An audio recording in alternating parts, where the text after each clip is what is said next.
Hello, DCS World Nation. This is the Eagle Dynamics News and Q&A session for July 26, 2015. So, as many of you have probably read, we released a pre-purchase of DCS L39 Albatross this previous week with a discount price of 20% at $39.99 at www.dcs-world.com. And we will release the open beta of the L39 in September of 2015. So, like most DCS aircraft, we'll have a professional level flight model. And in fact, we have a former MiG-31 pilot on our development team who used to fly the L-39. So he will be acting as our subject matter expert as well to make sure that we get the flight dynamics just right. In addition, of course, we'll have a highly detailed 6 degrees of freedom cockpit with fully mouse interactive capability, which will also then make it very suitable for VR devices such as the Oculus Rift and the Valve Vive. We'll have fully modeled weapon systems for both the C and the ZA version. It will have accurate markings for the countries we include. It will, of course, have accurate instruments, weapons, engines, radios, fuel, electrical, and hydraulics, and other cockpit systems. And for both single player and multiplayer, you'll be able to fly the aircraft from both the front seat and the back seat. Now, with the back seat, that will be backseat for multiplayer. It is that will be implemented probably not at product launch, but at a later point, which will allow two players to occupy the same aircraft in multiplayer. One in the front seat as the student, and one in the back seat as the instructor. Now, in order to release the L39, we're also going to have to release a new version of DCS World. Now, as much as we'd love to have this be part of DCS World 2. However, unfortunately, the ability to use the new maps within DCS World, namely the NTTR and the Strait of Hormuz, it just isn't ready yet. There's a few blocking items that we still need to resolve before we can release that. But we do consider the new maps, probably the most important part of DCS World 2. And to release a new version of DCS without that, we really can't call that DCS World 2 then. So that being said, we're going to term this DCS 1.5, which in a nutshell, it really is DCS World 2 minus the new maps capability. So that means in 1.5, you'll get such features as the new GUI changes, support for DirectX 11, the unified executable, the new effects, the satellite view in the mission editor, the 3D objects in the front end, the new AI commands, and the other things that we've been discussing over the past couple months. So stay tuned for that in September. Now, when we release the L39, it will definitely include the C version, but it'll probably not include the ZA version, the light attack at launch. But at a later point, that will be integrated as part of the module for free. So essentially, you get two aircraft in the same module for a single price. So other than the Albatross and the DCS 1.5 version, the team's also been very busy debugging DCS World 2, particularly in regards to the new maps. We've also been making good steady progress on the Hornet cockpit with our SMEs. The MiG-29 cockpit is, at least in my eyes, is pretty darn close at this point. And the big item to finish for that now is the external model. We recently updated our Rift code to the current SDK for Oculus, and we're very happy about that. And at the same time, for the past week, we've been testing and evaluating the Vive for DCS World, and so far so good. No promises at this point, but it's looking very positive at this early stage. So that's the news within DCS and Eagle Dynamics. Let's take a look at some of the items with our third-party partners. So Polychop Simulations, who is working on the Gazelle, has their own forums now. So I urge you all to swing by, say hello, and check out their latest progress, particularly for the Gazelle. It's looking like a very promising project, even at this early point. Our friends at Leatherneck Simulations have their F-14 website now, And you can visit that at www.leatherneck-sim.com/F14. And this is certainly shaping up to be a beautiful module, as good, if not better, than the MiG-21. So we're all very, very excited about that. Moving on to Razvam, they've been working a lot on the radar for the Mirage 2000, which is no small feat, given that integrating a complex modern-day radar into DCS World as a third party, it's a pretty big task. So Zeus and the guys there have been working with our team in Moscow and have made tremendous progress, and we're looking really good on that. And hopefully, we'll see some new streams or some streams on that in the not too distant future. So the VEAO guys have released a live stream of their P40F, which is looking really good. Happy about that. And they've also released some early renders of the Typhoon, which, personally I believe that once it is in DCS World, it's probably going to be one of the most popular modules out there. So very excited about that. And finally, TacView has released version 1.3.4, which is particularly attractive for us, and actually me specifically, because this adds support for DCS World 2 and Sim 1.5 in that it can use new maps. So actually, personally, I've been using this to help debug red flag missions, and this has been a really nice tool for us, which I'm sure you guys will appreciate as well. So that's the news. We'll go on to the Q&A session. Now, in previous Q&As, I tried to pronounce different usernames, and it kind of turned into a bit of a disaster. So rather than torturing you guys, I'm just going to state the question and go from there. So the first question is, if we were to drop a bomb or otherwise destroy a power station in an area of a city, can we expect a particular city or section of map served by the power station to go dark at night? In DCS current to DCS World 2, we really don't have any sort of um, electrical grid for the cities, and nor do we really have any plans to do so.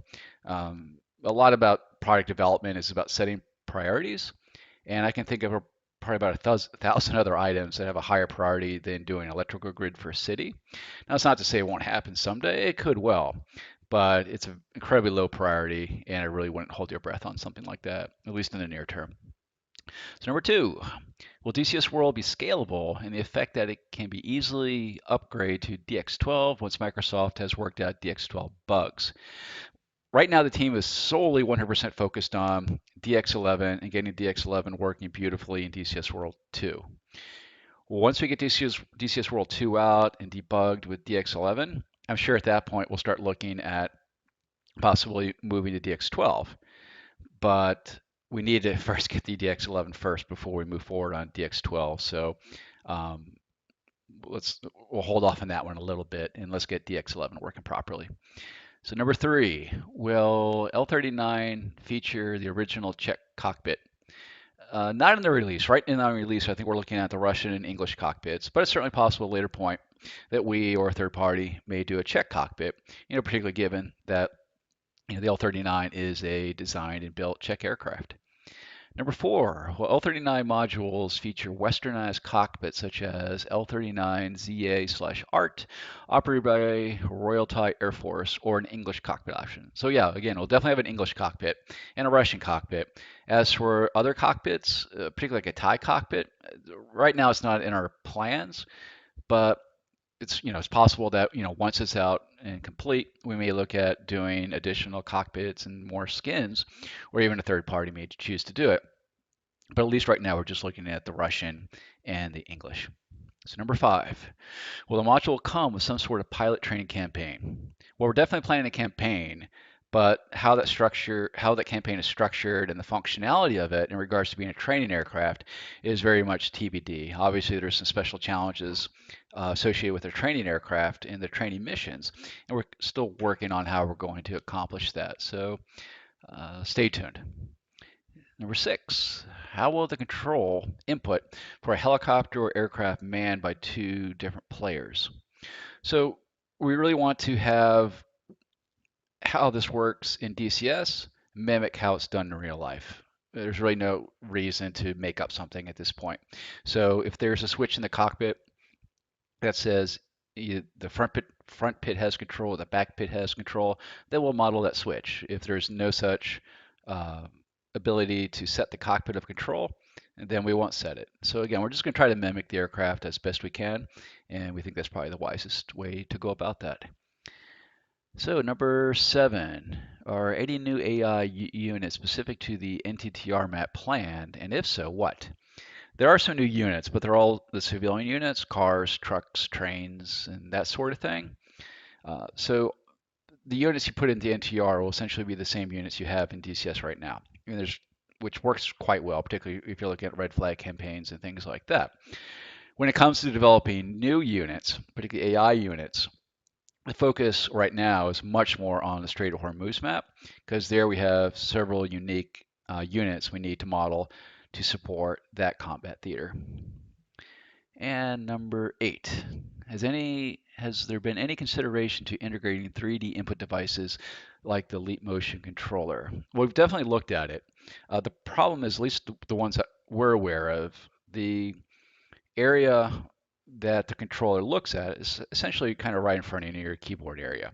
So if we develop support for controllers like this, we want to do so in regards to VR systems, because that's where it really shine.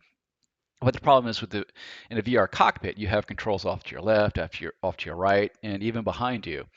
And when you're trying to manipulate those type of controls, uh, your hand and finger movement is going to be well outside the area tracked by those motion controllers.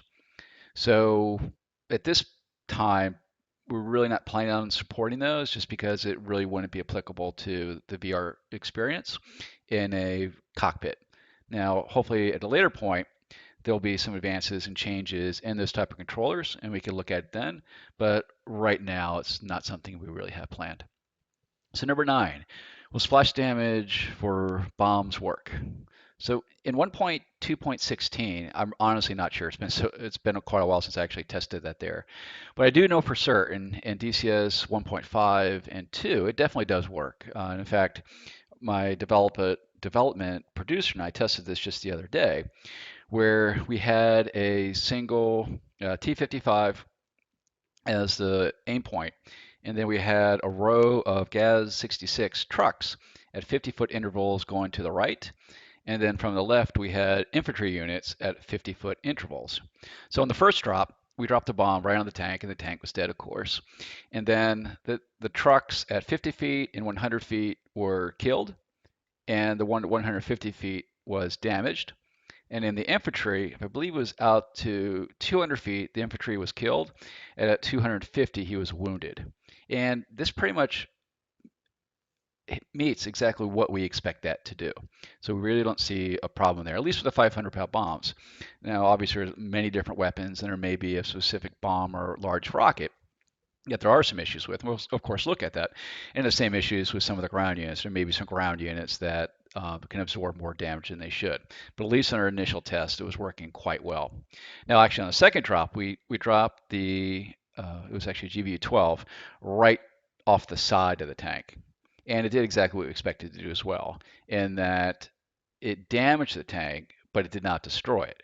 Because we have lots and lots of actually good data from World War II up to near modern day, where if you drop even like a 250 kilo, 500-pound bomb next to a tank, yeah, it's going to track it, it'll give it some damage, but it's not going to destroy it. And that's exactly what we're seeing, at least in DCS World 1.5/2. So if it's not working into 1.2.16, well, then this is certainly something you get to look forward to in DCS 1.5. And the last question, number 10. Are there any plans for a hard copy tactical map for DCS2/Nevada in the same vein as the old maps for Flaming Cliffs? Probably not. It's possible we may do some box version of games in the future in Europe, but box copies of the game in the US, or even maps and printed manuals for anywhere, given our past experience, unfortunately, it's just not financially viable. So I really don't see that happening anytime in the future. Sorry. So guys, that is the conclusion of the DCS news and Q&A. I hope you enjoyed it. Thank you.